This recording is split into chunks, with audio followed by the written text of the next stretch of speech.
Baik, pertanyaan bagus ya. Orang-orang Quraisy juga kalau bersumpah menggunakan juga nama Allah, jawabannya iya. Jawabannya iya. Banyak sekali ayat Al-Quran yang berbunyi, diantaranya ada bunyi begini, A'udzubillahi minasyaitonirrajim, wa idza sa'altahum man khalaqas samawati wal arda wa sakhkhara asy-syamsa wal qamara la yakunullah. Hai Muhammad, kalau seandainya engkau tanyakan kepada orang-orang Quraisy siapa yang menciptakan langit dan bumi, mengatur perputaran matahari dan bulan, bintang-bintang, maka mereka serentak mengatakan Allah. Jadi mereka beriman Tuhan namanya Allah. Dan kalau Bapak Ibu masih ingat rentetan sejarahnya, apa yang membuat akhirnya terjadi kemusyrikan di Mekah, itu karena perilakunya Amr bin Luhai. Orang yang pertama masukkan berhala di Mekah. Awalnya begitu, berhala dulu satu. Tetap Tuhan kami Allah, tapi berhala ini perantara antara kami dengan Allah. Jadi menjadikan makhluk perantara terutama benda mati itu syirik, nggak boleh. Kan gitu. Jadi mereka ke berhala dulu, nanti baru ke Allah. Tapi lama-lama itu sudah banyak juga di antara mereka yang sudah sampai pada kekafiran. Bukan cuma musyrik, musyrik sudah tidak boleh. Kafir dengan cara menganggap memang berhala itu Tuhannya. Kan gitu.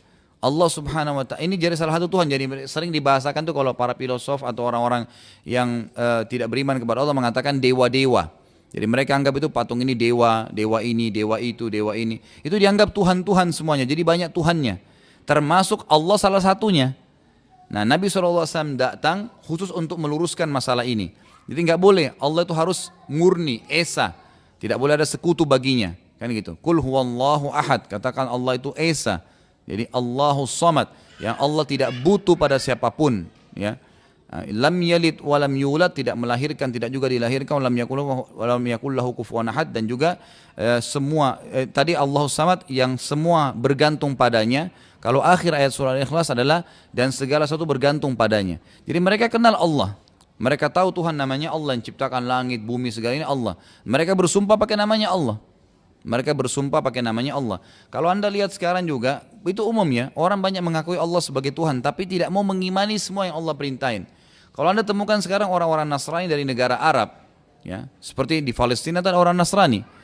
Di di Syria, di Yordan, di Mesir banyak orang-orang Arab tapi Nasrani. Mereka kalau sumpah bilang wallahi, ya, demi Allah. Karena itu bahasanya.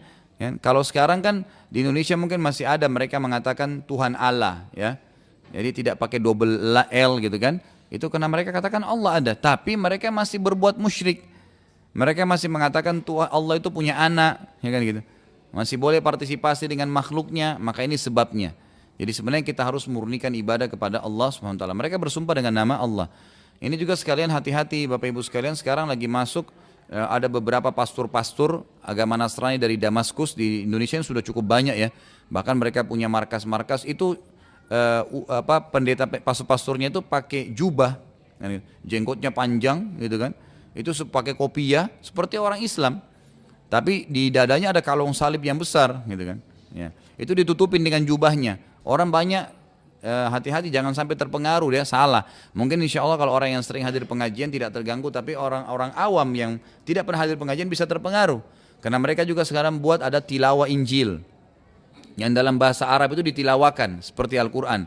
Ada musabaqah Injil dalam bahasa Arab gitu, ditulis. Itu sudah cukup banyak foto-fotonya disebarkan di internet agar umat Islam hati-hati dengan masalah ini. Jadi mereka tahu Allah, tapi mereka musyrik. Jadi bukan berarti orang semua kenal Allah, menggunakan nama Allah, itu berarti dia sudah jelas Muslim, tidak. Atau dia sudah benar. Bisa saja dia dengan mengenal Allah, tapi dia berbuat musyrik. Seperti saya bahasakan tadi. Perilaku-perilaku kita sekarang, banyak umat Islam yang mengatakan dalam sholatnya, iyyaka na'budu wa iyyaka nasta'in. Hanya kepadamu kami menyembah, hanya kepadamu kami minta tolong. Tapi habis sholat minta di kuburan sebelah masjidnya. Sama saja. Mana tadi komitmennya mengatakan hanya kepadamu ya Allah. Ini yang Allah larang. Tidak boleh. Kalau orang itu masih hidup, kita mengatakan tolong doain saya nggak apa-apa. Tapi kalau orang sudah mati nggak ada lagi. Kan gitu. Makanya para sahabat setelah Nabi SAW meninggal tidak pernah ke kuburannya minta-minta. Ya, kalau kita sekarang malah kita ya besar-besarkan masalah itu. dengan alasan macam-macam lah. Kita mengatakan karena ini kuburannya orang wali-wali dan segalanya, itu semua tidak benar. Kalau kita mengunjungi kuburan-kuburan tersebut karena mau mendoakan mereka, umumnya ziarah kuburan, kuburan siapapun itu tidak masalah. Tapi kalau datang ke sana istighatha, ya minta pertolongan kan gitu, minta dimudahin jodohnya, minta dibukain rezekinya, macam-macam, itu semua tidak benar dan itu termasuk perilaku yang dilakukan oleh orang-orang Quraisy. Ya.